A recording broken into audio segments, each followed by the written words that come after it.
la siguiente conferencia, Cartagena de Indias, escenarios probables a 2050, encargada por el doctor Juan Correa Reyes, quien es economista con un doctorado en Ciencias de Educación, magíster en Ciencias Sociales y magíster en Proyectos de Desarrollo. Es especialista en Administración Pública y Planeación Urbana y Regional. Y además de eso, becario internacional en 7 países: España, Francia, Venezuela, Chile, Estados Unidos, Japón y Corea. Además de eso, es docente titular de la Universidad de Cartagena desde el año 2001, docente de posgrado e investigación del Grupo de Investigación de Economía en Salud. Adelante. Buenos días. Yo creo que faltó decir lo más importante. Soy feliz padre de 3 hijos. En primer lugar, el título nos sugiere 2 cosas. Uno, estamos en una ciudad en donde todo el mundo a diario habla de crisis, crisis, parece que no hubiera oportunidades. Y lógicamente las crisis traen consigo muchas oportunidades. En segundo lugar, cuando uno habla del año 2050, o sea, dentro de 27 años, el ciudadano común dice, miércoles, ¿qué va a pasar? Y resulta que casi todo está escrito lo que va a pasar. Lo que sucede es que no es de dominio público. Y un poco lo que he pretendido con esta presentación es mostrar algunas de las tendencias que ya existen y que ya se están trabajando con respecto a la ciudad de Cartagena. Entonces aquí está un estudio que hizo el DNP sobre el sistema de ciudades en el año 2016 y otro, el ejemplo de que hay zonas del país que tienen su futuro escrito de manera específica. Está el ejemplo de Metrópolis 2050. Posteriormente a esto está el caso de Barranquilla 2100, pero yo creo que eso va a ser sujeto de otra presentación por el tema de las escalas. Tocaría hablar de Cartagena 2100.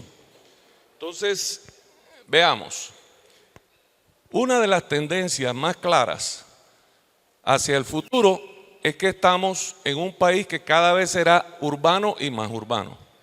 Por muchos esfuerzos que se estén haciendo en este momento con el sector rural, lo que va a suceder es que van a mejorar algunas condiciones de vida de la población que se encuentra en las zonas rurales del país. Entre otras, cuando se distribuya mejor la tierra, entre otras, cuando se lleven créditos y tecnologías al campo. Pero realmente la realidad de nuestro país hacia el futuro en este periodo va a ser de una competencia entre ciudades. ¿Y por qué digo competencia? Porque usualmente el sector productivo llega a las zonas donde hay mayores ventajas, significa régimen tributarios más débiles e incluso incentivos al respecto. Toda esa serie de puntos se simplifican en el siguiente análisis. Hay una ciudad que va a ser la ciudad del Caribe, hay otra poderosa que va a ser Medellín, está la super ciudad que es Bogotá, que se apoya en el Magdalena Medio y se apoya en los llanos orientales, está el eje cafetero como una región emergente y está la ciudad de Cali con su puerto Buenaventura. Veamos qué va a pasar en el Caribe. Entonces, en el Caribe básicamente se puede hablar de Cartagena, Barranquilla y Santa Marta, pero lo que se está dando empíricamente es una relación de asociación entre Cartagena y Barranquilla. Relación que estuvo o que está mediada ya en 2 carreteras de doble vía entre las ciudades, una diseñada para la carga, que es la ruta 90, y la 90A, que es una carretera más turística, de más paisaje. Uno de los proyectos que va a incidir aquí va a ser el tren de cercanías entre Cartagena y Barranquilla y que dará la vuelta a la Ciénega Grande del Magdalena para llegar finalmente a Santa Marta. Pero bueno, aquí comienza a diferenciarse el desarrollo en el país. Las regiones que han tenido o que tienen un mayor nivel de prospección de su futuro logran influir de manera importante sobre las decisiones nacionales.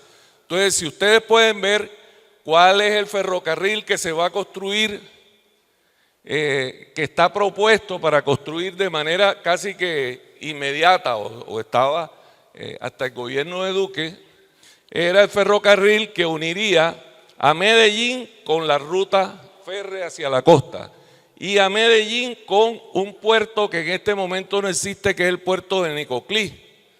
Entonces, ¿qué sentido tiene? Medellín realmente está entre dos puertos, el de Cartagena, que no está señalado en el mapa, y el de Buenaventura.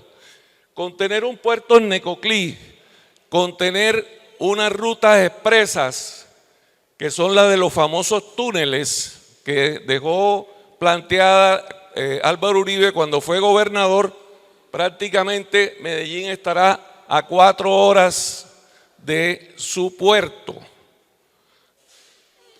mientras que en este momento está a 12 horas del puerto de Cartagena y a otras tantas del puerto de Buenaventura. ¿Y qué pasa con las vías? Entonces fíjense dónde están planeadas hacer las vías. Uno, un circuito que facilita, que le da que integra a Medellín con las costas y que a su vez lo integra con la vía hacia la costa Caribe. Entonces, eso es lo que ya está propuesto hacer. Y ahí se ve claramente que quien piensa su futuro lo crea, mientras que nosotros estamos con los brazos cruzados. Aquí un poquito para mostrar cómo es el tema de Necoclí. Ahí está todo el diseño, el tren y un puerto. Lógicamente este no será el puerto que va a competir con Cartagena, ni siquiera con Santa Marta, pero es el punto de lanza para un nuevo negocio y que hacia el futuro va a tener una importancia en el manejo del sector logístico en el país. Bien, pero ¿cuál es la explicación de las crisis? Entonces, aquí yo he hecho un resumen de las últimas crisis que ha tenido el mundo y cómo esas crisis se han reflejado sobre la ciudad de Cartagena. La primera fue la moratoria de México en los años 80. Trajo una quiebra generalizada de los bancos, el Banco de Colombia, el Banco Colombia, sí. Y eso afectó a la industria, al puerto, a la construcción y a la hotelería. En segundo lugar, la caída de Wall Street. ¿Cómo se reflejó la caída de Wall Street? En la guerra de narcos. O sea, cuando se cae el principal mercado, Estados Unidos, es que se genera el enfrentamiento del cartel de Cali con el cartel de Medellín para ver quién predominaba. Y en medio de esa guerra es que aparece la persecución de Pablo Escobar, que caería en la mitad de ese periodo, en el año 93. ¿Eso que produjo en la ciudad? La caída de la inversión y de la industria pública. Ahí se cerró Conastil, se cerró la empresa, se transformó en la empresa de energía, se acabó Telecartagena y otro elemento importante fue que se privatizó, se abrió las puertas para privatizar el terminal de Cartagena, que para entonces tenía alrededor de 4.000 empleos directos. Hoy se maneja con 233. Entonces eso tiene un impacto, de hecho, sobre la economía local, porque en aquel momento esos 4.000 empleados normalmente sostenían 2 casas, cuando menos. Hoy, y hasta 3, dice aquí la profesora Malfi. Eso hoy, los ingresos de esos 233 escasamente alcanzan para los ingresos de 233 familias. Otro elemento fue la quiebra de los constructores. O sea, en este momento todas las grandes firmas que habían construido los edificios como el Conquistador, el edificio Bavaria, los grandes hoteles de la ciudad Capilla del Mar, el Hotel del Lago, esas compañías se acabaron. Y de hecho se cayó el turismo y arrastró a la hotelería. Hotelería que para entonces era una hotelería familiar. En Cartagena los hoteles tenían el hotel de la familia Araujo, el hotel de la familia Monroy, el hotel de la familia Rumiel, el hotel de la familia Gómez. Entonces, esos hoteles tuvieron serias crisis que se reflejó sobre las familias adineradas de ese momento. Y hubo un fenómeno nuevo que fue el de las restauraciones de casas del centro. O sea, el centro quedó valiendo muy poco y eso fue aprovechado por capital nacional y por capital extranjero para comprar las casas en ruina. Y comenzó un proceso de recuperación del centro. La siguiente crisis que se da en el año 99 es la crisis del mercado asiático, que arranca en 1997, pero que se refleja sobre nuestro país en el 99 con la caída del sistema UPAC. Entonces, cayéndose el sistema UPAC, afectó a muchas familias que perdieron su casa, porque en primer lugar, las cuotas de los créditos se duplicaron y hasta se triplicaron. Y en segundo lugar, el monto de la deuda en algunos casos superaba el valor comercial de los inmuebles. Entonces, otro afectado fue la industria privada, sigue la caída de la hotelería, siguen las restauraciones y aparece un cambio favorable para la ciudad. Y es que se cambia de la carga en sacos, en estivas, a la carga en contenedores. Entonces, eso comienza a destacar el puerto de Cartagena en un puerto eficiente que comienza a competir con precios con el resto de puertos del país. Y es lo que abre el espacio para su gran crecimiento. Viene la siguiente crisis, que es la de 2008, que fue la crisis de la subprime. Esta crisis fue un gran shock externo. Sin embargo, cogió la ciudad en una buena posición. En primer lugar, construyéndose Refricar. Y Refricar irrigaba dinero por toda la ciudad. En segundo lugar, encuentra que el terminal se convierte en un centro o un puerto de tránsito. ¿Qué significa eso? Que era un puerto que recibía carga y despachaba carga a otros puertos. Es su característica hoy. O sea, se mete el terminal de la Sociedad Portuaria de Cartagena, se erige como un centro global o como un nodo global dentro de la red logística mundial. Sigue el fenómeno de la caída de la construcción, sigue la caída del turismo nacional y el proceso de compra de San Diego y del centro se acelera. ¿Por qué? Pues sencillamente el valor de los inmuebles llega a su punto más bajo y con él la despedida de los habitantes de esos barrios que tienen que trasladarse a otras zonas de la ciudad. Otro elemento es la caída de las zonas francas. Las zonas francas realmente es poco lo que despegan y aquí encuentran un gran obstáculo. Y finalmente la pandemia del COVID. La pandemia del COVID fue, digamos, algo que atravesó la ciudad como un cuchillo caliente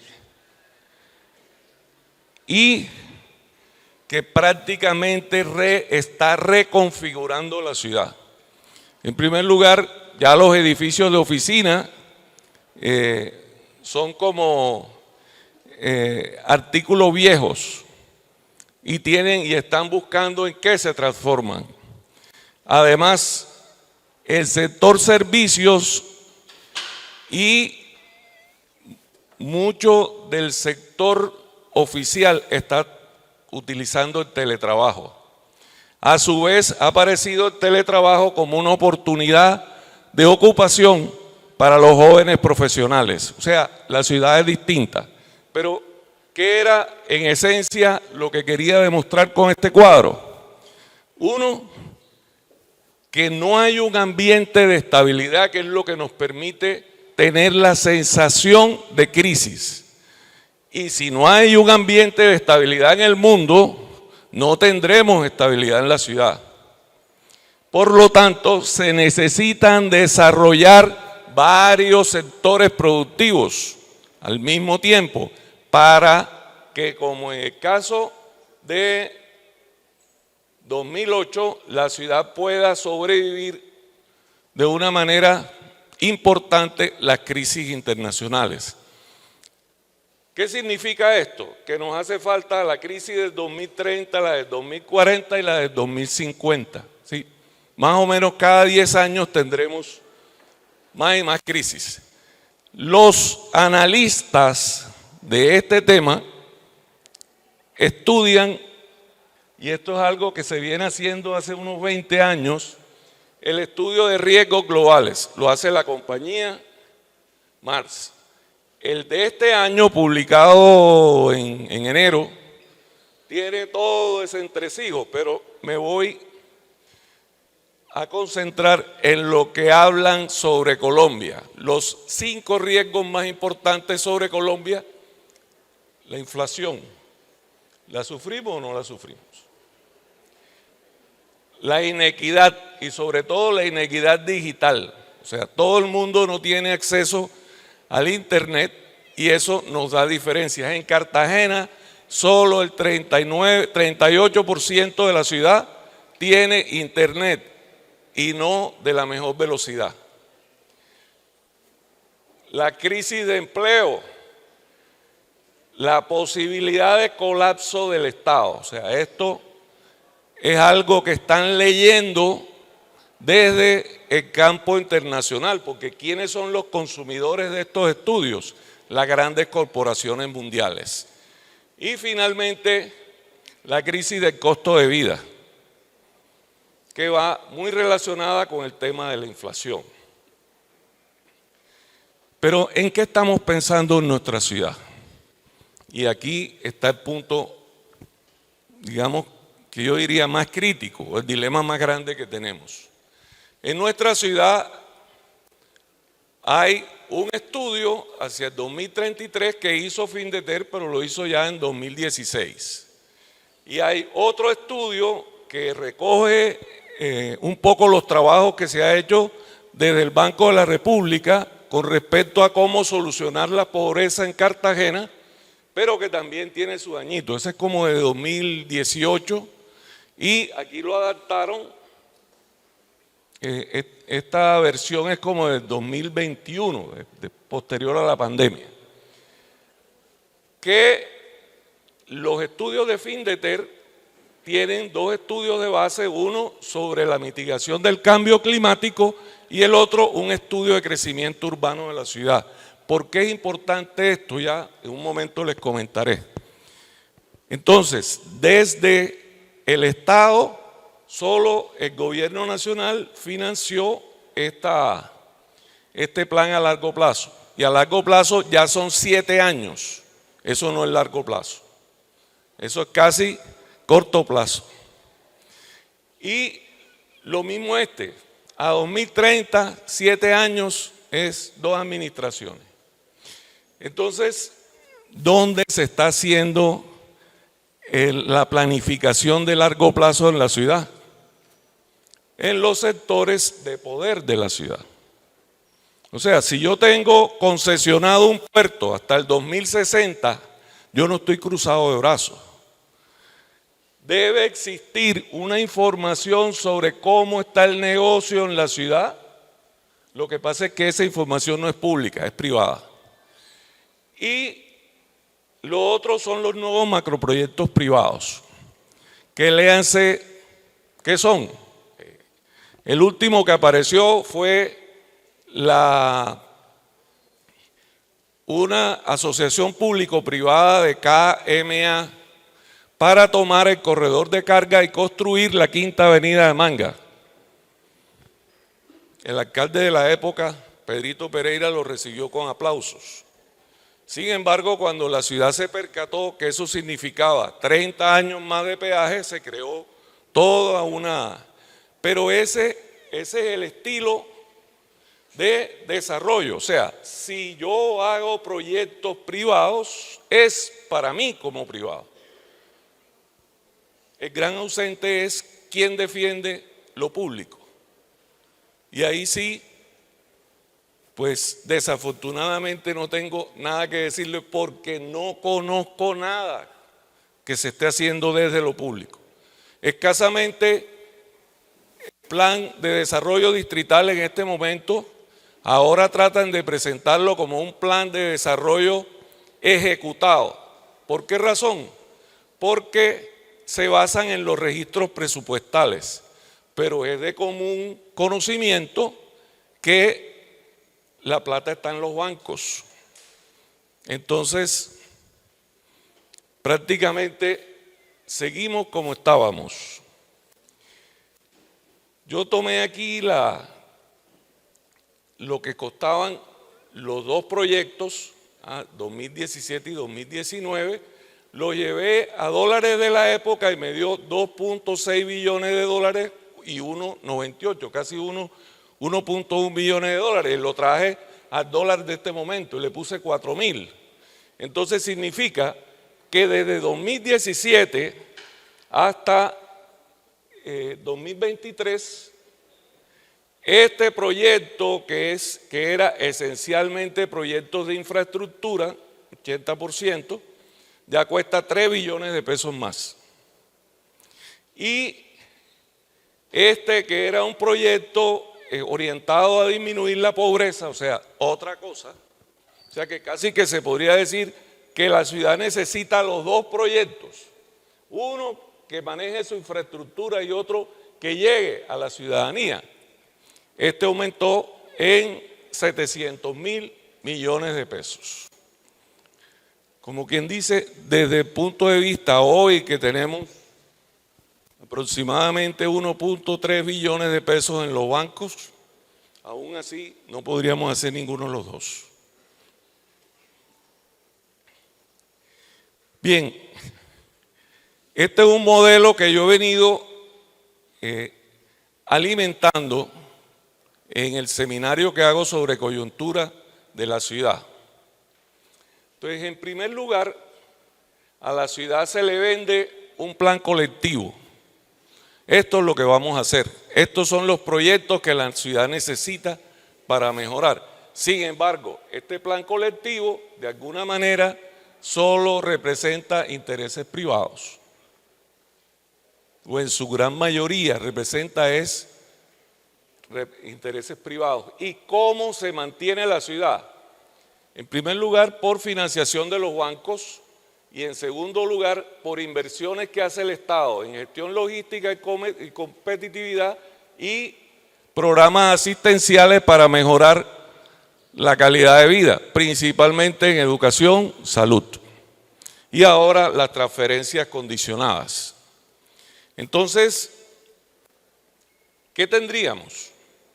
Por una parte, si la ciudad no tiene un ahorro interno importante, tiene que salir a buscar capitales para ejecutar cualquier tipo de proyecto productivo. Entonces ahí nos aparece que la productividad sectorial termina siendo afectada en todos sus aspectos por el costo del capital.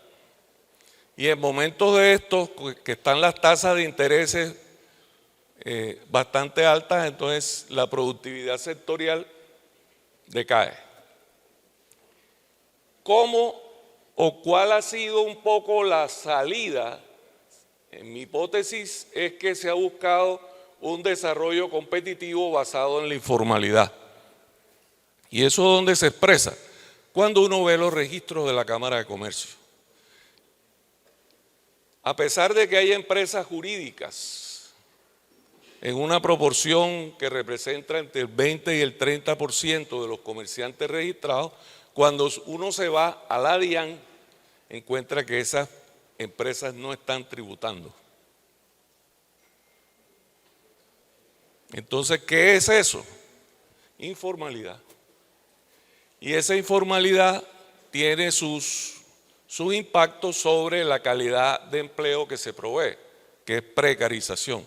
Incluso las mismas estadísticas del DANE dicen que el 78% de las personas ocupadas en empresas particulares son pobres. Entonces el empleo deja de convertirse en una vía para mejorar la situación personal o familiar, ¿ya? Tal como se está dando en este momento en la ciudad. Y por otra parte, el hecho de que el Estado se convierta en el gran proveedor de servicios sociales está generando en el capital humano la cultura de la clientela. Yo tengo que tener alguien que me ayude a matricular a mi hijo o a tener el subsidio de salud, o a que me ayude a obtener la transferencia condicionada. Entonces, ¿quiénes se encargan de proveer esto? El sector político, y de ahí se explica cómo se puede elegir un alcalde no político, pero no se puede elegir un consejo que sea no político. Finalmente, esto se traslada hacia otra cosa. La cultura, desafortunadamente, y eso lo dicen los estudios de Cartagena Cómo Vamos, que cada vez la pertenencia del cartagenero sobre su ciudad va disminuyendo. Ellos tienen estadísticas del 2004 al 2023 y esa es la tendencia. La pertenencia hacia la ciudad va disminuyendo. ¿Y por qué va disminuyendo? Porque se ha metido en la cabeza de nuestros residentes, ya sean cartageneros o no cartageneros, que lo importante es el beneficio personal. Y entonces es un poco esto, la cultura de rebusque, cómo no respetamos los semáforos, cómo nos volamos en Transcaribe, cómo, sí, eso es algo que ustedes conocen más que yo. Y finalmente, la estructuración de dos ciudades. Una ciudad que está hecha para el turismo y la otra ciudad que está hecha para quienes quieran vivir en ella. Y fíjense qué fenómeno interesante está sucediendo. Los cartageneros se están mudando hacia la zona conurbada con Turbaco, hacia Turbana, hacia Arjona y hacia Santa Rosa. La pregunta, ¿por qué se está dando esto? Desafortunadamente no traje se me olvidó, una proyección de dónde se alquilan apartamentos y viviendas en Airbnb en la ciudad. Y lo que uno creería que este era un fenómeno circunscrito a la ciudad turística, hoy se expande agresivamente hacia la bomba del Amparo. Y por ejemplo, barrios como Torices están invadidos ya. Entonces, ¿qué efecto tiene eso? En un encarecimiento de la ciudad, tanto en el valor de los inmuebles como en los arriendos. Y eso es lo que explica que Cartagena en el censo 2018 todavía no hubiera llegado al 1.000.000 de habitantes. Y hubo que esperar un año o 6 meses, porque el censo fue de octubre de 2018 y solo en febrero el DANE certificó, después de muchas luchas de los gremios y todo, porque entre otras cosas demostró el crecimiento de la población con los migrantes que encontró en los 3 municipios a los que hice referencia. Entonces, este es un poco el ambiente en el que nos movemos. Entonces, fíjense, se me olvidaba decir, ¿cuál es la imagen del buen gobierno? El que pueden hacer los privados. Entonces, que lo privado es lo que funciona. Y, curiosamente, eso es lo que abre este espacio a los planes privados. Pero bueno, ¿cuál es el cambio del futuro? Hasta ahora el modelo tradicional de crecimiento había sido el capital, la mano de obra y la productividad total de los factores. Esto tiene un nuevo ingrediente que es la inteligencia artificial. Entonces, la inteligencia artificial es algo que está generando la llegada de nuevas tecnologías y que de hecho ya tiene unos cambios esperados sobre la producción de Colombia hacia el 2035. O sea, este es un cambio que se vino y que se vino más rápido de lo que uno creía. ¿Cuáles van a ser los sectores donde va a estar? La banca, el comercio, los servicios digitales y el comercio digital. Por ejemplo, el NECI. El NECI ya es el uso del número del teléfono como instrumento para recibir y mandar plata. Entonces, ahí está. Además, el hecho de que uno se tome la arbitrariedad de decir delante de su teléfono, hombre, quiero ir a conocer Panamá. Y al rato, inmediatamente está recibiendo promociones para viajar a Panamá. Vayan tal compañía. Este hotel está en Panamá bien situado. O sea, el solo hecho de estarlo oyendo el teléfono mueve el algoritmo y le dispara una serie de ofertas para que usted actúe en la dirección que quiere. Pero bueno, ¿qué es la otra cosa que a mi juicio va a tener un impacto sustancial sobre la ciudad? Y es algo que solo hasta que hice mi tesis doctoral me di cuenta: el cambio de las generaciones. Hoy tenemos, ¿cuántas generaciones conviven? 1, 2, 3, 4, 5 y 6 generaciones. Y hacia el futuro esas generaciones van cambiando. ¿Y quiénes serán los tomadores de decisiones en el 2030? O sea, dentro de 7 años. La generación X, o sea, los nacidos entre el 69 y el 80, después los millennials y después los centennials. Entonces, la misma gente que aquí eligió a Dao en las pasadas elecciones, en estas elecciones sigue vigente. Entonces no va a ser cierto, como se dice, no, que Dao nos falló y que Dao no sé qué, y ahora hay que volver a votar por los políticos que sí saben hacer las cosas. Esa gente está enterita esperándolo para el 29 de octubre. Y esta gente, véanlos aquí, de 42 a 18 años. Aquí están los millennials y los centennials. ¿Cómo se comunican? Por redes sociales. Nosotros los entendemos, o sea, ¿quiénes están aspirando? O baby boomers o generación X. Fíjense ustedes, ¿quiénes están aspirando? ¿Baby boomers o generación X? ¿Y quiénes son los electores en la ciudad? Los millennials y los centennials. Ese gran poder oculto que hay en la ciudad, y es un poder que llegó para quedarse. ¿Ya? Ahí tienen. Y curiosamente, en el 2050, que es el periodo al cual nos referimos, Ya los que van a estar vigentes van a ser los centennials. O sea, hasta los millennials van a estar fuera. Y viene advertencia, viene una generación que se llama la alfa. Esta generación alfa es 100% digital. Esos son los niños que están naciendo ahora. 100% digital. Digitales desde que estaban gateando. ¿Qué cambios van a traer en la ciudad? Es gente que va a alternar con la inteligencia artificial. O sea, que la realidad percibida va a estar mezclada con la realidad aumentada.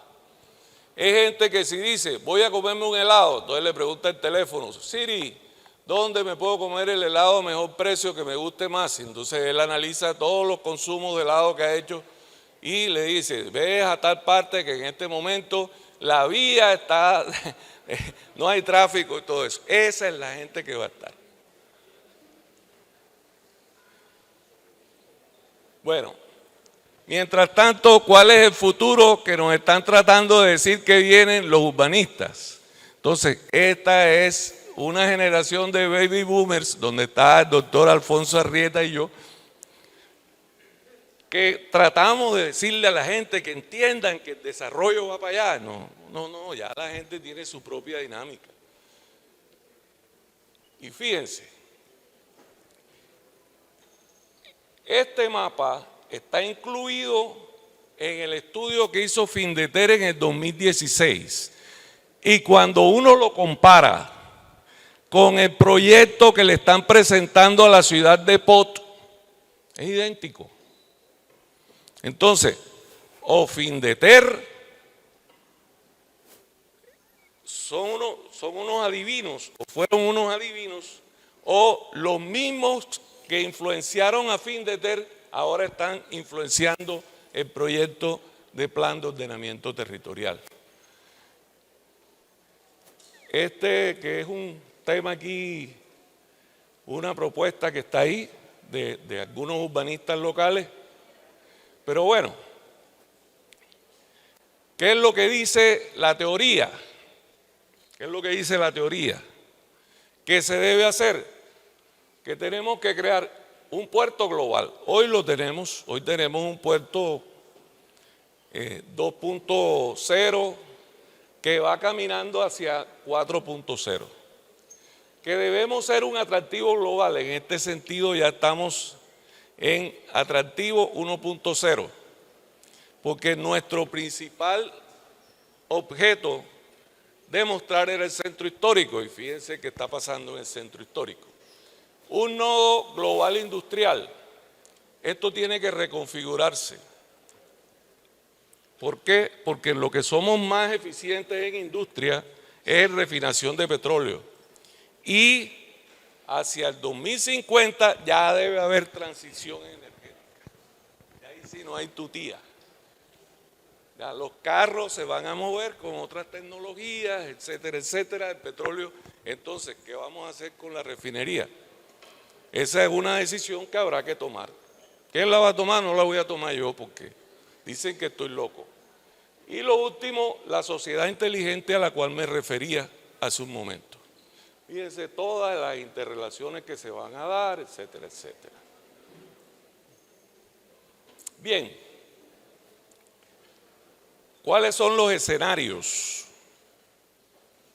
Entonces, el primer escenario es la fantástica. ¿Qué es la ciudad fantástica? La ciudad fantástica es donde todo el mundo hace lo que le da la gana. Por eso es fantástica, por eso se viene a hacer turismo y me descamiso, por eso un taxi se mete por dentro de la torre reloj y no pasa nada. Por eso al otro día salió una vieja en cuera de prestar un servicio en un edificio en Marbella, se subió a su carro y se fue a prestar otro servicio, en cuerecita. Entonces, todos esos casos que uno le escandaliza. Hoy salió dos in-drivers dándose puño por un cliente en el aeropuerto. Aquí esa es la fantástica.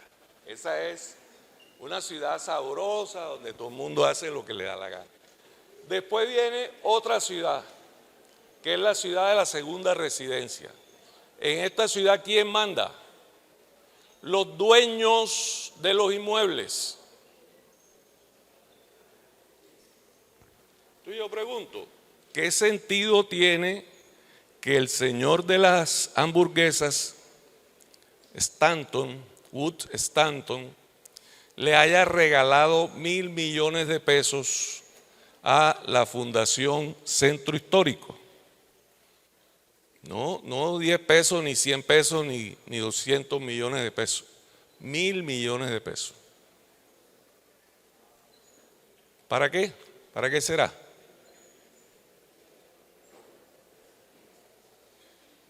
Sencillamente para que le limpien su vecindario. ¿Y su vecindario cuál es? El Centro Histórico. Entonces esta es la ciudad que es todo lo gris, será propiedad de nacionales y extranjeros, y los cartageneros que no tengan recursos, pues váyanse a vivir a Turbana, a Turbaco, a Santa Rosa, o a Arjona, o de pronto a Gambote, y vengan acá. Después, o se pueden ir a vivir a los municipios que están colindantes con el tren y después vienen en el tren a trabajar. Entonces una muchacha que trabaja en la Olímpica puede vivir en Luruaco, coge su tren en la mañana, chubum, viene aquí, trabaja en la Olímpica, de donde quieran, y se devuelve en su tren, como esa es la vida, y eso, con ese criterio están ordenadas las ciudades en el mundo desarrollado. Entonces, esta ciudad es una Cartagena ajena, una Caribbean City. De pronto la que se explica en Sonidos de Libertad. Y finalmente una ciudad que se viene proponiendo, que es la que integra las funciones de estas tres ciudades: Santa Marta, Barranquilla y Cartagena. Sin embargo, esta es una ciudad que está por construir. Y fíjense que en este momento, ¿cuál de las tres es la ciudad organizada? Barranquilla, la Barranquilla de los Char. Entonces, tendríamos que irnos preparando a que los Char vengan a hacer aquí lo mismo y que vayan a Santa Marta a hacer lo mismo. Sería como podría ver la sociedad alegre y tropical. Santa Marta todavía está matando sus mosquitos. Están en una guerra política importante para ver si la ciudad termina de tener agua, para ver si mejora el aseo. Entonces, el llegar a esta ciudad supuestamente es lo mejor, pero implica un proceso de construcción importante. Fíjense, aquí lo tienen más explicadito. Esta es nuestra ciudad en este momento, la Cartagena post-COVID. Entonces, ¿qué tiene estos dos puntos azules que son? La ciudad Bicentenario, que es un macroproyecto, y el nuevo aeropuerto, que está por Bayunca. Ese es un aeropuerto, si este es un aeropuerto de 5 millones, ese va a ser un aeropuerto como para 15 millones. Entonces, si se construye un aeropuerto allá, que incluso todavía el proyecto de POT no lo ha incluido, cuando se construya, eso va a tener un efecto urbanístico sobre toda esta zona. Fíjense que está clarito, está marcadita ahí. Y por lo tanto, ¿qué va a pasar? Los desarrolladores, que son los que construyen la ciudad, van a tomar decisiones privadas en función a lo que ellos conocen. Entonces se va a desarrollar esta zona. ¿Cómo? No sabemos. Se va a seguir desarrollando la zona norte y esta zona va a quedar un poco en suspenso. La sociedad alegre y tropical, ¿cómo puede marcar la diferencia? Entonces, en primer lugar, ordenando el territorio. Entonces, ¿qué es lo primero que toca ordenar? La zona donde están los proyectos. ¿Qué es lo segundo que toca ordenar? La zona norte. ¿Por qué razón? Hoy, todo lo que se construye en esta zona y todo lo que se construye en esta zona está colgado de la carretera 90 y de la carretera 90A. Y si usted es usuario de la zona de Pozón, Pozón, Villa Estrella y eso, sabe que el tráfico para entrar a la ciudad por esa zona demora media hora. Ahí la movilidad se colapsó ya. ¿Y qué es lo que va a pasar cuando se desarrolle la zona norte? Idéntico, pero en la boquilla. ¿Por qué razón? Porque se desarrolla, como la ciudad se desarrolla por el impulso privado y se carece de planes públicos, entonces ¿sobre qué construyen el desarrollo? Sobre lo que ya existe, pero no hay la integración a la trama urbana por lo que se llaman vías de servicio. Y en tercer lugar, que era el que estaba en el cuadro anterior de segundo, aquí los que mandan son los grandes inversionistas. Entonces, por ejemplo, yo he visto en estos días que el éxito va a ser un gran hotel con un almacén, con un centro comercial para compras. ¿Dónde lo va a hacer? Aquí. ¿Sobre qué carretera lo va a hacer? Sobre la 90A, que es la que está construida. Entonces, ¿cuáles son los impactos que eso tiene? Aparentemente dicen, no, que esto es lo mejor, que para el desarrollo, para que el desarrollo no se vaya, pero resulta que en el tiempo esos desarrollos que solo atienden el interés privado terminan afectando el interés público. Cambios requeridos a corto plazo. Uno, el cambio climático. Ahí toca o toca. ¿Ya? El hecho de que toca o toca significa cuántos huracanes han visto ustedes. Entonces yo, por ejemplo, yo vi el Joan, 1989. Yo tenía 39 años en ese entonces. Después volví a ver huracán en el 2016, que fue el huracán Matthew. Y después vino el Iota 3 años después. Y ahora acaba de amenazar el Idalia. O sea, del 2019 acá, ya se acabó el tiempo. Bueno, ya déjame terminar esta lo que quiere decir es que el cambio climático no da espera. Segundo, es necesario que la ciudad reconozca el liderazgo de las nuevas generaciones. O sea, de hecho ya los millennials y los centennials están aquí, son una fuerza política, pero todavía no se representan a sí mismos. El segundo es respeto por el empoderamiento de las mujeres. Y no se trata de que las mujeres hagan jugo de guayaba y lo vendan, o que hagan emparedados, o que hagan perros calientes. No, es tener líderes ricas que sean ejemplo de referencia en la ciudad. Hace un momento discutíamos aquí con el profesor Bonet y la doctora, ¿cómo se llama? Otero.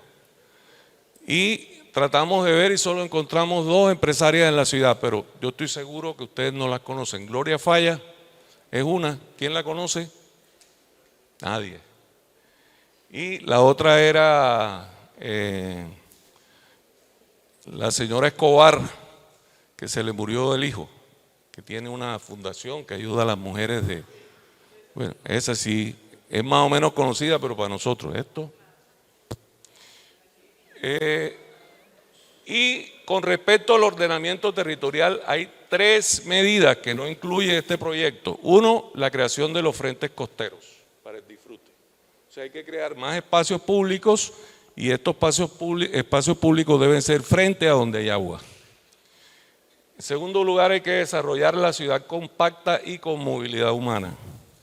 Y en tercer lugar, hay que reconocer la nueva dimensión de las familias. O sea, las familias en Cartagena no son papá y mamá y 3 hijos. Ya eso es historia. Ahora hay 70.000 hogares donde viven personas solas. Y hay 80.000 hogares donde viven mujeres o hombres, cabeza de familia con hijos. Entonces, la demanda ya de vivienda es de vivienda en una nueva dimensión.